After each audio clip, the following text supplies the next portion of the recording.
G'day guys, let's get ready to rumble because it's time to review Space Jam: A New Legacy. Welcome to the Space Jam. Inspired by the 1996 film with Michael Jordan, this film stars the one and only LeBron James. The original film was a wacky but straightforward kids movie where a team of aliens face up against the infamous Looney Tunes, and Michael Jordan is recruited by them for a game of high-stakes basketball. This film follows in similar footsteps, but this time there is lots more plot added in order to make it worth its runtime. The basic premise is that LeBron and his son Dom don't exactly see eye to eye, thus leading to a rift between father and son. As a result, Algae Rhythm, played by Don Cheadle, captures the two of them, bringing them into the Warner Brothers serververse, where a game of basketball inevitably ensues. This movie is alright. It's as good as you would expect a movie to be with this type of concept. I will say that I was surprised by LeBron James in this movie though. He can act pretty decently, and he does a good enough job of leading this film. But of course, the main attraction of this film is the Looney Tunes themselves. It takes a while for them to show up, but once they do, the movie becomes instantly more fun. There is a sequence in the film where we are assembling all the Looney Tunes together because they are all in separate places.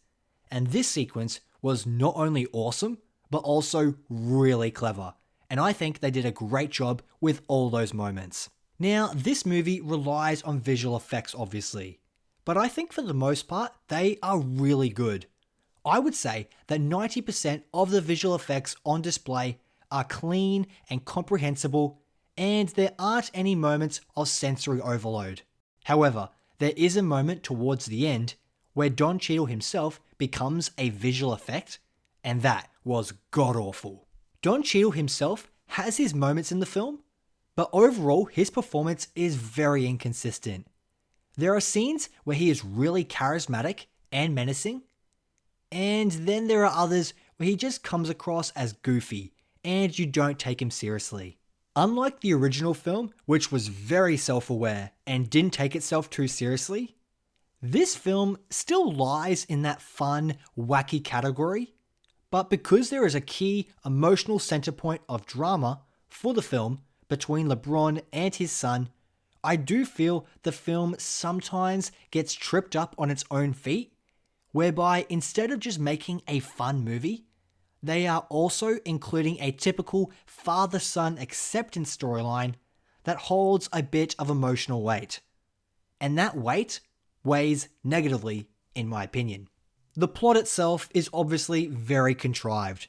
In order to get to the inevitable basketball match, lots of things are forced to happen. And with a concept like this, I feel the screenwriters are just handcuffed with what they can do. Regardless, that doesn't excuse the fact that this story is generic and plays out exactly how you'd expect it. My last piece of criticism for the non-spoiler part of the review is the two game commentators played by Ernie Johnson and Lil Rel Howery. I found them both very unfunny. Space Jam: A New Legacy is a worthy follow-up to the 1996 film, and I do think it is slightly better than the original, and that makes it an okay film in my opinion. I wouldn't recommend paying to see this movie, but if you are looking for something to watch to pass the time, this is your movie. Let's immediately transition into the spoiler part of the review. So this is now your spoiler warning. If you have seen this movie, stick around as I discuss the spoilery moments that stood out to me. Firstly, the basketball game itself didn't really feel like basketball. I understand the whole point of the game is that it is Dom's video game version of it, with power-ups and such, and I think that idea is fine, but that still doesn't change the fact that as I was watching, I didn't feel like I was watching basketball. I felt like I was watching some new hybrid game. I did still enjoy most of the third act, but there were two moments that I really had distaste for. Now, at halftime, The screenwriters decided to make a huge decision that I'm sure they all thought was funny, but I certainly did not. At halftime, when the Toon Squad are losing desperately, they have Sylvester, I believe, walk in and introduce in the most epic way Michael Jordan. Except it's not Michael Jordan, the greatest basketballer to ever live. It's Michael B. Jordan, the actor. Now, this is nothing against Michael B. Jordan. I love the guy. But this moment just fell completely flat. As the music played and the light shimmered and we had that epic shot of the shoes, I thought, wow, what an epic way to bring Mike back and pay tribute to the legacy of the original film. But instead, we just reveal an epic troll. Now, they didn't even necessarily have to have Mike play on the team with LeBron, but he could have maybe come in as a guiding presence and coached the remainder of the game.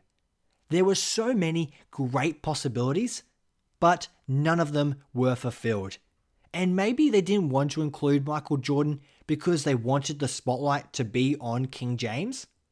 But whatever the reasoning, I was disappointed by this fake out. The other moment was when LeBron has his heart-to-heart with Dom. This moment, whilst sincere, felt very cliched, as we've seen this type of scene many times before in movies. But why this scene fell flat for me was when it happened, the pacing just screeched to a halt, and it felt very awkward. Not only is it in the middle of the game, but there are thousands of people watching this, including LG Rhythm, mind you, and everyone just accepts what's going on, not knowing the full context of why it's even happening. The scene just felt awkward, and it wasn't emotionally impactful for me. Now, the last moment I want to address was, what was the point of killing off Bugs Bunny if you are literally going to bring him back the very next scene?